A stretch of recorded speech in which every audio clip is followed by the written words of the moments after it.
Hello to everyone, this is Sujeet Singh. Welcome to all my lovely audience on my YouTube channel. और इस channel पर हम बात करते हैं क्लास 11th, क्लास 12th और नीट एस्पायरेंट्स की बायोलॉजी के बारे में। तो बच्चे, आप सभी से रिक्वेस्ट है कि इस चैनल के लिंक को ज़्यादा से ज़्यादा अपने फ्रेंड सर्कल्स, अपने बैचमेट्स के साथ शेयर कीजिए, ताकि सभी बच्चों को बेसिक जो कॉन्सेप्ट हैं बायोलॉजी के वो क्लियर हो। और मेरा एक ही एम ऑफ टारगेट है कि ज़्यादा से ज़्यादा बच्चे जो हैं मेरे चैनल से कनेक्ट होकर के इन सारे कॉन्सेप्ट्स को बहुत ईजीएस्ट मैनर में अंडरस्टैंड करें। तो बच्चे, जो अभी सीरीज चल रही है वो है न्यूरल कंट्रोल एंड कोऑर्डिनेशन, और इस सीरीज का ये 7th पार्ट है। और आज का जो टॉपिक है ना बच्चे, वो बहुत बहुत इंटरेस्टिंग है। और जैसा कि आपको डायग्राम में दिख रहा है बच्चे, ये टॉपिक जो है reflex action and reflex arc के बारे में हम अंडरस्टैंड करेंगे। साथ में मुझसे कनेक्ट होने के लिए आप इंस्टाग्राम पर भी मुझे फॉलो कर सकते हैं, और मेरे दिए हुए व्हाट्सएप नंबर पर भी आप मुझे मैसेज कर सकते हैं।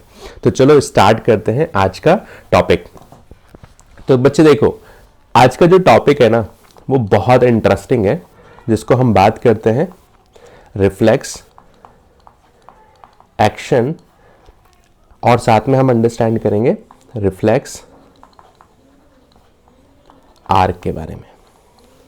तो पहली चीज तो हम आपको ये बता देते हैं बच्चे कि जो ये रिफ्लेक्स एक्शन होता है ना, वो एक तरह का इनवॉलेंट्री फंक्शन है। देखो, अगर ह्यूमन बॉडी में अगर हम इस चीज को डिटेल में अंडरस्टैंड करें बच्चे, तो यहां पर जो भी फंक्शन के बारे में हम बात करते हैं ना, वो फंक्शन दो कैटेगरीज में हमने डिवाइड किया।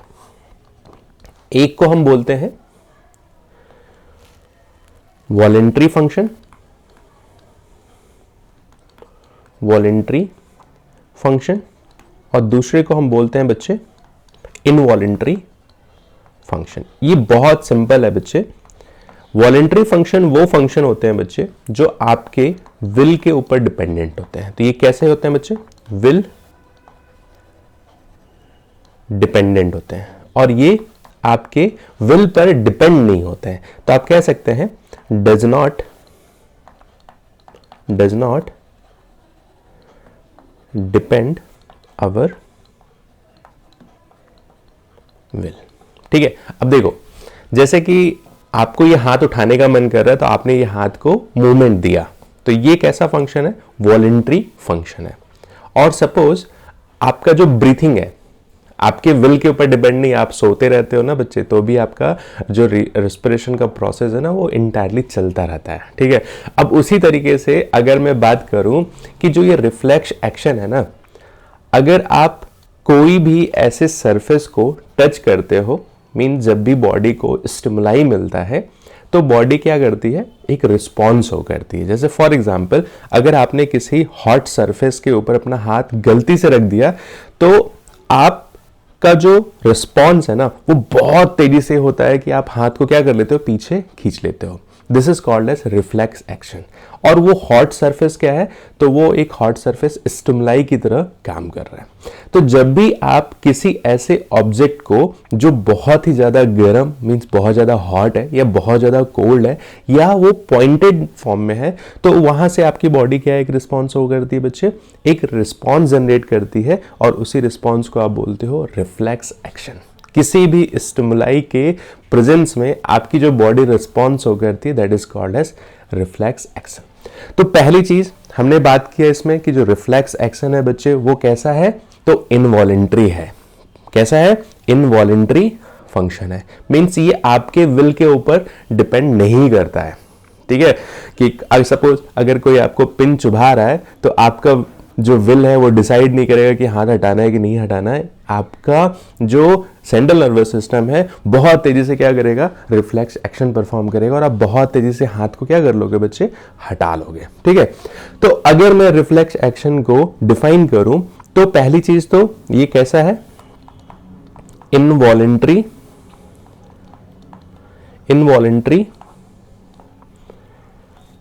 फंक्शन है। मींस ये आपके विल के ऊपर डिपेंड नहीं करेगा। दूसरी चीज, ये एक ऑटोनोमिक नर्वस सिस्टम का पार्ट है, तो आप कह सकते हो कि ये ऑटोमेटिक जो है रिस्पॉन्स जनरेट करता है। ऑटोमेटिक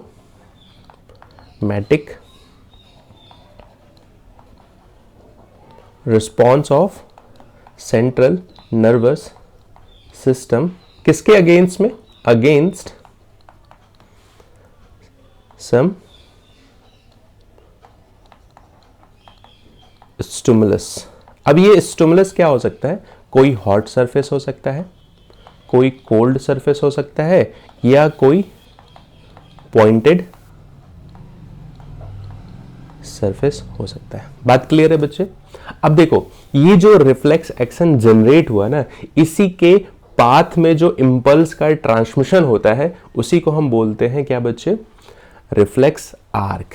ठीक है, अब अगर मैं इसी चीज को डिफाइन करूं तो इस पूरे मैकेनिज्म में, इस पूरे रिफ्लेक्स एक्शन के मैकेनिज्म में जो पाथ इंपल्स ने ट्रेवल किया उसी को हम क्या बोल देते हैं? Reflex arc. तो हम मेंशन कर सकते हैं बच्चे, the path travelled by impulse during reflex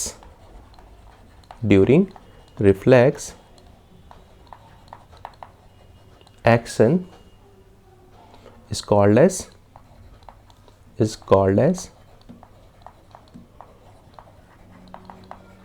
reflex arc। ठीक है, रिफ्लेक्स आर्क। ये बात क्लियर है सभी को? अब देखो, एक बार मैं बहुत सिंपल से इसको अंडरस्टैंड कर दे रहा हूं। जब भी कोई आपके बॉडी में स्टिमुलाई हम प्रोवाइड करते हैं बच्चे, जैसे फॉर एग्जांपल हमने निडल लिया और आपके हाथ पे क्या कर दिया? पिंच कर दिया, आपके हाथ पे प्रेस कर दिया, तो आप क्या करोगे? हाथ वही रखोगे या हाथ हटाओगे?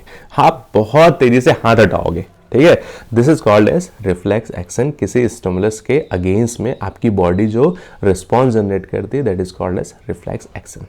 अब इस रिफ्लेक्स एक्शन के अंदर जो इस पूरी चीज को प्रोसेस करने के लिए इंपल्स का ट्रांसमिशन हो रहा है बच्चे, इंपल्स एक जगह से दूसरी जगह जो ट्रेवल कर रही है, इस पूरे पाथ को हम क्या बोल देते हैं? Reflex arc. ठीक है, तो इस चीज को हम डिफाइन करते हैं थोड़ा सा और डिटेल में। अब देखो, हमने बात किया बच्चे स्टिमुलाई के बारे में, स्टिमुलस के बारे में हमने बात किया। तो देखो, सबसे पहले तो यहां पर क्या है बच्चे? स्टिमुलस है। ठीक है, अब ये स्टिमुलस कुछ भी हो सकता है। इस स्टिमुलस को आपके बॉडी जो है वो रिसेप्टर के थ्रू सेंस करेगी। तो एक तो यहां होगा क्या बच्चे? रिसेप्टर। अब इस रिसेप्टर से होगा क्या? रिसेप्टर पर स्टिमुलाई ने सेंस किया, ये रिसेप्टर जो है सेंसरी न्यूरॉन के थ्रू, सेंसरी न्यूरॉन के थ्रू ये इंपल्स का ट्रांसमिशन कहां पे हो रहा है बच्चे? तो आपके सेंट्रल नर्वस सिस्टम पर हो रहा है। ये बात तो सभी को क्लियर है। अब इस सेंट्रल नर्वस सिस्टम पर जो स्टिमुलस के थ्रू, सेंसरी न्यूरॉन के थ्रू जो इंफॉर्मेशन आई है सेंट्रल नर्वस सिस्टम पे, ये इंपल्स क्या होंगे? इंटरप्रिटेट किए जाएंगे। इंपल्स क्या होंगे बच्चे? इंटरप्रिटेशन होगा या इंटरप्रिटेट होंगे बच्चे। और फाइनली यहां से इस सीएनएस से जो मोटर न्यूरॉन है वो उस इंफॉर्मेशन को लेके जाएंगे, मोटर न्यूरॉन, और जो जिस ऑर्गन के ऊपर ये इंपल्स का ट्रांसमिशन होगा वहां पर क्या आएगा? रिस्पॉन्स जनरेट होगा। तो सबसे पहले एक इफेक्टर ऑर्गन होगा, इफेक्टर ऑर्गन, और यहीं पर क्या जनरेट होगा? रिस्पॉन्स जनरेट होगा। तो देखो, दो चीजें हैं यहां पर। हमने अंडरस्टैंड किया रिफ्लेक्स एक्शन प्रोसेस। आपको यहां पे स्टिमुलाई कुछ भी हो सकता है। फॉर एग्जांपल हमने यहां पे निडल किया, ठीक है, निडल आपने पिंच किया, स्किन क्या हो जाएगा? आपका रिसेप्टर की तरह काम करेगा। सेंसरी न्यूरॉन के थ्रू ये इंफॉर्मेशन कहाँ जाएगी? सेंट्रल नर्वस सिस्टम पे जाएगी, और सेंट्रल नर्वस सिस्टम पर ये इंपल्स क्या होगा बच्चे? इंटरप्रिटेट किए जाएंगे, और फाइनली मोटर न्यूरॉन के थ्रू इफेक्टर ऑर्गन पर जाएंगे और एक रिस्पॉन्स जनरेट होंगे। तो ये जो इंपल्स का ट्रांसमिशन हो रहा है ना बच्चे, जो इंपल्स का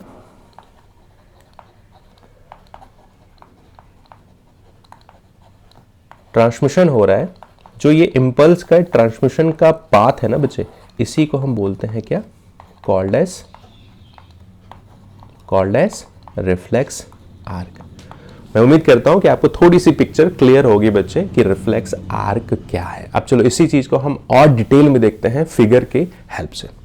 तो हमने यहां पर अंडरस्टैंड किया बच्चे कि सपोज ये एक डायग्राम है और इस डायग्राम के थ्रू हम अंडरस्टैंड करेंगे कि रिफ्लेक्स एक्शन क्या है, ठीक है। और साथ में हम यहां पर ये भी अंडरस्टैंड करेंगे कि जो रिफ्लेक्स आर्क के मैकेनिज्म में जो इंपल्स का ट्रांसमिशन हो रहा है वो कैसे हो रहा है। तो इस डायग्राम को ध्यान से देखना और यहीं पर पूरा कॉन्सेप्ट को हम बिल्डअप दोबारा से करेंगे, ठीक है। तो एक मोटा मोटा समझ में आ गया बच्चे कि रिफ्लेक्स एक्शन क्या होता है और रिफ्लेक्स आर्क क्या होता है, ठीक है। तो आप सभी से मेरा रिक्वेस्ट है बच्चे कि मेरे चैनल के लिंक को ज़्यादा से ज़्यादा बच्चों में शेयर करो ताकि सभी बच्चों को बेनिफिट हो और सभी बच्चे बायोलॉजी जो है वो फ्री ऑफ कॉस्ट अंडरस्टैंड करें और अच्छे से कॉन्सेप्ट को अंडरस्टैंड करें, ठीक है। तो चलो स्टार्ट करते हैं। तो देखो बच्चे, हमने बात किया स्टिमुलाई के बारे में। तो यहां पर क्या है बच्चे, स्टिमुलस प्रोवाइड किया। अब ये स्टिमुलस यहां पर देखो एक स्पेसिफिक टाइप की बोन होती है बच्चे, जिसको आप बोलते हो पटेला। इसको आप क्या बोलते हो बच्चे, ये जो आपकी बोन है ना बच्चे, ये इसी बोन को आप क्या बोलते हो, पटेला, ठीक है। अब देखो आपने यहां पे स्टिमुलस प्रोवाइड किया, साथ में यहां पे क्या है, मसल्स स्पिंडल है जो किसकी तरह काम करेगी, रिसेप्टर की तरह काम करेगी। और इसी मसल को आप क्या बोल रहे हो बच्चे, यहां पे जो मसल्स प्रेजेंट होती है ना वो मसल है क्वाड्रीसेप। क्वाड्रीसेप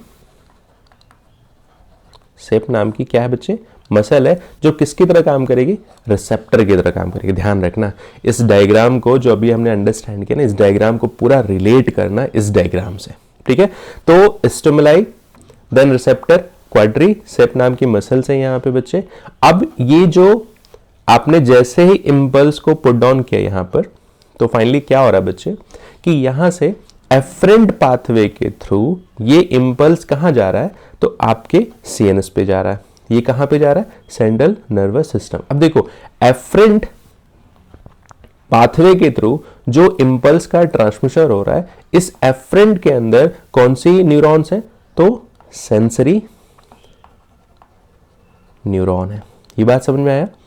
तो स्टिमुलस दिया, उसे सेंस कौन कर रहा है, एक रिसेप्टर सेंस कर रहा है। और यहां पर जो रिसेप्टर है एक मसल के फॉर्म में, उस मसल्स को ही आप क्या बोल रहे हो, क्वाड्रीसेप। बात क्लियर है। अब ये इंफॉर्मेशन जो है ना बच्चे सेंसरी न्यूरॉन के थ्रू कहां गई, आपके सेंट्रल नर्वस सिस्टम पे गई, ठीक है। डॉर्सल रूट गैंग्लियन से थ्रू सेंट्रल नर्वस सिस्टम पे गई। अब यहां पर देखो दो तरह के मैटर है, एक है व्हाइट मैटर और दूसरा है ग्रे मैटर। अब देखो एक चीज तो यहाँ पे हमेशा याद रखना कि जब भी आप व्हाइट मैटर के बारे में अंडरस्टैंड करते हो ना, तो व्हाइट मैटर में जो न्यूरॉन्स होते हैं ना वो कैसे होते हैं, माइलिनेटेड न्यूरॉन होते हैं। कैसे न्यूरॉन होते हैं। और ग्रे मैटर में हमेशा याद रखना कि अनमाइलिनेटेड न्यूरॉन्स होते हैं। ये बात क्लियर है। अब देखो होता क्या है कि यहां पर ये जो छोटा सा स्मॉल सा होल दिख रहा है ना बच्चे, इसी को आप बोलते हो कैनाल। इसी को आप क्या बोलते हो, कैनाल, ठीक है। और इस कैनाल के अंदर क्या भरा रहता है, तो सेरेब्रो स्पाइनल फ्लूइड भरा रहता है। बात क्लियर है। अब देखो फिर से रिलेट करते हैं बच्चे, स्टिमुलस दिया, उसे सेंस किसने किया, रिसेप्टर ने। रिसेप्टर ने जो एफरेंट पाथवे के थ्रू सेंसरी न्यूरॉन कहाँ गए, सेंट्रल नर्वस सिस्टम। और यहाँ पर प्रोसेस होने के बाद बच्चे ये इंफॉर्मेशन किसके थ्रू, इफरेंट पाथवे के थ्रू। और इफरेंट पाथवे में कैसे न्यूरॉन, मोटर न्यूरॉन, ठीक है। ये मोटर न्यूरॉन के थ्रू ये कहाँ पे आएंगे, इफेक्टर पर आएंगे। और इफेक्टर में भी एक तरह की स्पेसिफिक मसल्स है और इसी मसल्स को आप क्या बोल रहे हो बच्चे, हैमस्ट्रिंग मसल्स, ठीक है। अब देखो यहां पर क्या हो रहा है, लेग का मूवमेंट हो रहा है, किधर किधर, एक तो हो रहा है फॉरवर्ड और दूसरा हो रहा है बैकवर्ड। तो हमेशा याद रखना कि जब भी स्टिमुलाई प्रोवाइड करते हैं ना बच्चे, तो यहाँ की जो रिसेप्टर्स है ना ये कॉन्ट्रैक्ट कर जाती हैं। क्या कर जाती हैं, कॉन्ट्रैक्ट करेंगी। और जब ये कॉन्ट्रैक्ट करेंगी ना बच्चे, तो जो पैर का मूवमेंट है, जो लेग का मूवमेंट है, वो किधर होगा, फॉरवर्ड होगा, ठीक है। तो लेग का जो मूवमेंट है वो कैसा होगा, फॉरवर्ड होगा, ठीक है। हैमस्ट्रिंग मसल्स जब कॉन्ट्रैक्ट होंगी बच्चे, हैमस्ट्रिंग मसल्स जब कॉन्ट्रैक्ट होंगी तो इसका मूवमेंट कैसा होगा, बैकवर्ड। जो लेग का मूवमेंट है वो कैसा होगा बच्चे, तो बैकवर्ड होगा।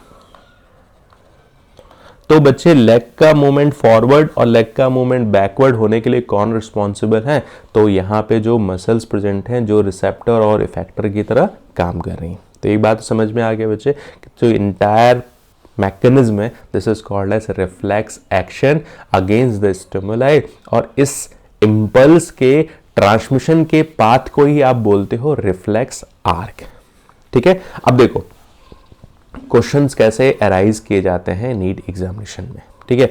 अब देखो जब भी अगर बात किया जाए कि एफरेंट न्यूरॉन के बारे में जब भी बात किया जाए तो हमेशा याद रखना कि ये जो मूवमेंट है ना वो dorsal plus posterior plus sensory के थ्रू होता है, ठीक है। तो जब भी यहां पर बात करेंगे बच्चे तो आप इस चीज को अंडरस्टैंड करना है। पहली चीज तो dorsal plus posterior plus sensory neuron.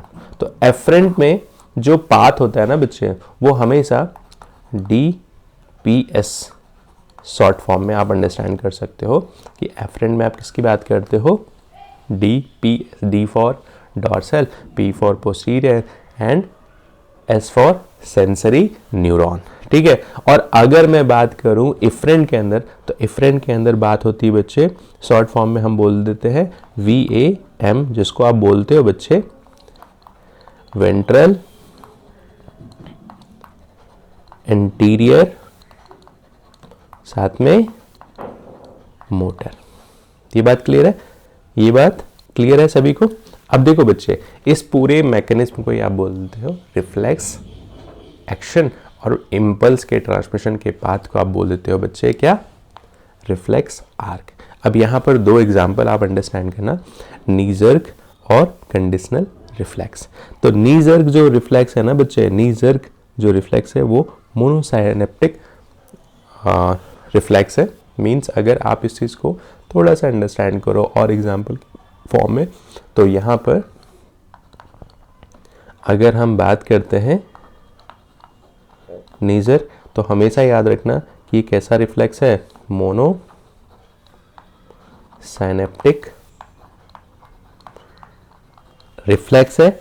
और यहां पर कोई भी नो इंटर न्यूरॉन। और अगर मैं बात करूं कंडीशनल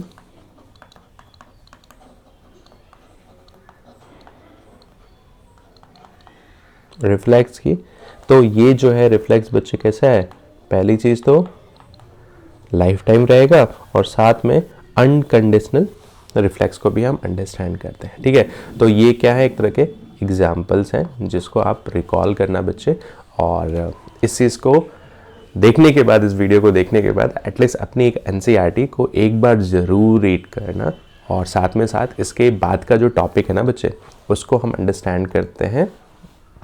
अगर मैं यहाँ पर बात करूँ तो सेंसरी